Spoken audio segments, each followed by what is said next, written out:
সর্বশেষ যে লোকটা জান্নাতে যাবে তাকে আল্লাহ তাআলা জাহান্নামের আগুনে পোড়াতে পোড়াতে ছাই বানিয়ে ফেলবে।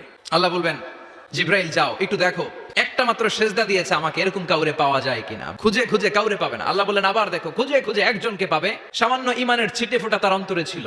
আল্লাহ বলবেন যেহেতু ছিটে ফোঁটা আছে, অনেক মায়ের খাইছে, ওকে বের করে জাহান্নাম থেকে বের করে একটা নির্ধারিত দূরত্বে রেখে দাও, রেখে দেওয়া হবে। কিন্তু জাহান্নামের আগুনের লেলিহান শিখাতে তার গা ঝলসে যাবে। সে আল্লাহর ডেকে বলবে, মাবুদ তোমার কাছে আমি কিছু চাই না, জাহান্নাম থেকে তুমি আমাকে বের করেছো, জীবন নদীর পানি তুমি আমার গায়ের মধ্যে ঢেলে দিয়েছো, আমি আবার সজীবতা ফিরে পেয়েছি, আমি তোমার কাছে জান্নাত চাই না, শুধু নিরাপদ একটা দূরত্বে আমাকে রেখে আসো যাতে জাহান্নামের আগুন আমারে কষ্ট দিতে না পারে।